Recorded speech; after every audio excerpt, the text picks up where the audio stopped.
WNBA are not going to be happy with this. That's all I'm going to say. They are absolutely positively not going to be happy with this right here. If you guys don't know, obviously, Caitlin Clark is what you call it. She is she's going to be in the WNBA as part of a... There it was. Clear, direct, unmistakable. NBC's executive producer for NBA coverage publicly declared Caitlin Clark the most iconic figure in basketball. Not women's basketball, not college basketball. Basketball, period. That distinction matters more than anything else that was said. This wasn't a fan talking on social media. This wasn't a hot take artist chasing engagement. This was a senior decision maker from one of the most powerful sports broadcasters in the world, speaking on an official NBA platform, while representing the same network that pays to broadcast WNBA games. Pause on that. The same company financially invested in promoting the league just told the global audience that a WNBA player currently outranks every NBA player in relevance. That should have been the greatest validation moment in league history. A declaration that the women's game has produced a transcendent figure who has crossed every boundary the sport has ever known. But instead of celebration, it created tension.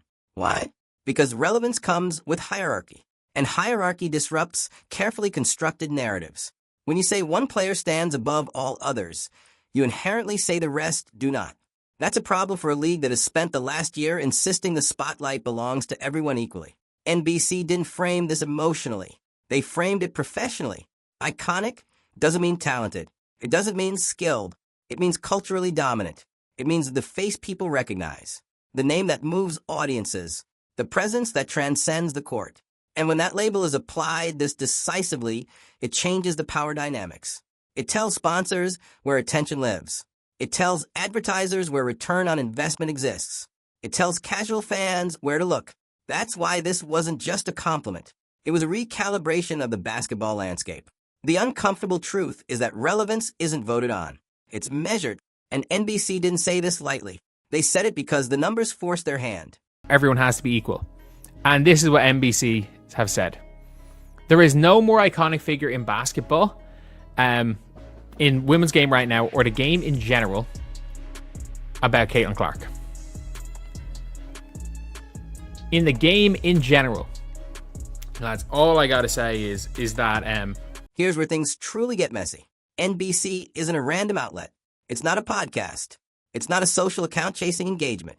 This is a broadcast giant with hundreds of millions of dollars invested across both the NBA and the WNBA. Every word they say publicly reflects internal analysis, not impulse. So when their executive producer makes a statement like this on an official NBA platform, it sends a signal far beyond fans. It tells advertisers where attention concentrates. It tells sponsors which faces convert to revenue. It tells networks what content drives ratings. And most importantly, it tells the market who matters right now. This wasn't exaggeration for buzz. This was a business conclusion drawn from viewership spikes, broadcast ratings, ticket sales, and digital engagement. NBC has access to all of it. They know exactly what happens when Caitlin Clark plays, and what happens when she doesn't. That's why this statement carries weight. Because it wasn't emotional. It was analytical. Once that kind of assessment becomes public, it reshapes negotiations, marketing strategies, and long-term planning. You can't unring that bell. The league may prefer balance. The market prefers clarity. And NBC just provided it. Said that Alyssa Thomas was the reason why people are watching. And by the way, it's not even, people are like, oh, it was the finals about Alyssa Thomas. No. They literally said it wasn't just the playoffs, but our regular season broke records as fans went to watch Alyssa Thomas. Like, that is a statement. That is a statement the WNBA had put out. I have to say, that is a statement that they had put out to say that fans came to watch Alyssa Thomas instead of Caitlin Clark or Angel Reese, even if you want. And this is where the contradiction becomes impossible to ignore. All season long, the WNBA has actively pushed back against this exact narrative. The league has worked to distribute credit broadly, even when the data suggested otherwise. The most telling example came after the playoffs, when the league released an official statement crediting Alyssa Thomas for driving fan attendance, not just in postseason games, but during the regular season as well. Read that again. An official league communication stated that fans came to games to watch Alyssa Thomas play. Not Angel Reese, not Paige Buchers, and notably not Caitlin Clark. This wasn't a commentator's opinion. This wasn't media spin. This was the league itself putting its name behind a claim that directly conflicted with public perception, viewership trends, and social engagement data. That decision wasn't accidental. It was strategic. By doing this, the WNBA attempted to reinforce the idea that growth is shared, not centered. That no single player should be positioned as the engine of the league's momentum. But the problem with strategy is that it only works when reality cooperates. Fans didn't believe it. Broadcasters didn't believe it. And now NBC has publicly contradicted it. Once a league's partners stop echoing its messaging, the illusion collapses. Because partners don't speak in narratives, they speak in outcomes. And the outcome here is clear. One player is driving unprecedented attention, and pretending otherwise doesn't change the data. This wasn't about disrespecting other players. It was about acknowledging gravity, and gravity doesn't care about messaging. Or they're not seen as problematic in the league. But now the executive producer for NBC Sports has basically said, yeah, there's no more relevant player, not only in the women's game. And this should be the biggest duh for the WNBA and the biggest W, that they have basically just said that a player in their league is now, in fact, the most iconic figure in basketball. This is on an NBA post. Watch that reaction carefully. Not the smile, not the applause, the pause, the tension in the air. Because what you're seeing there isn't excitement, it's frustration. Controlled frustration. The kind that comes from realizing something has just been said that cannot be unsaid. NBC didn't just make a casual comment. They made a statement the WNBA never wanted to hear out loud.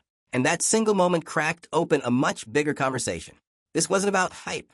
It wasn't about clicks. It wasn't even about Caitlin Clark alone. It was about exposure, specifically the widening gap between how the league wants its stars to be perceived and how the rest of the basketball world actually sees them.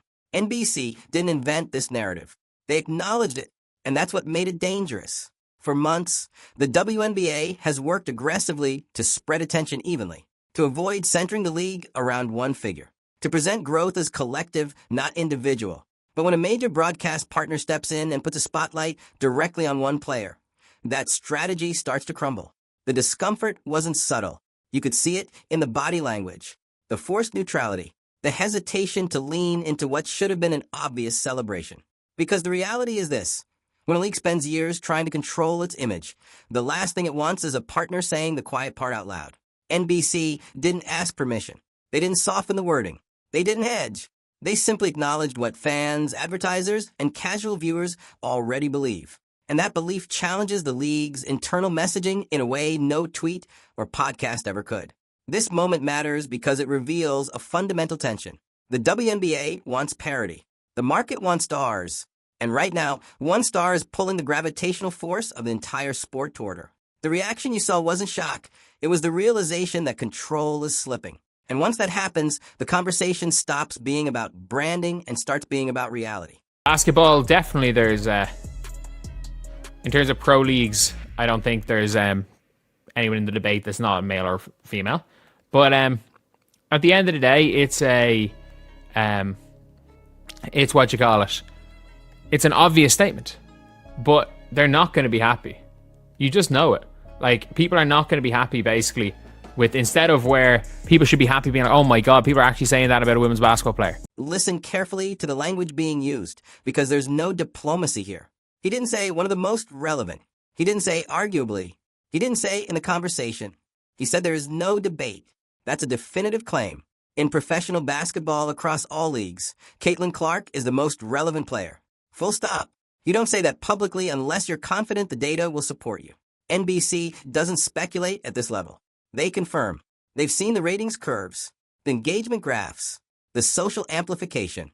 They understand exactly how her presence alters audience behavior. That's why he was comfortable saying it out loud. This wasn't marketing spin. It was acknowledgement of reality.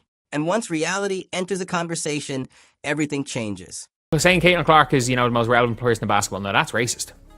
Like, I haven't seen that much of it, to be fair.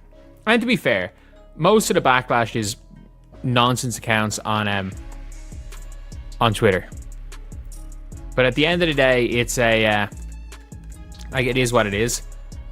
It's the same bullshit narrative that we've seen for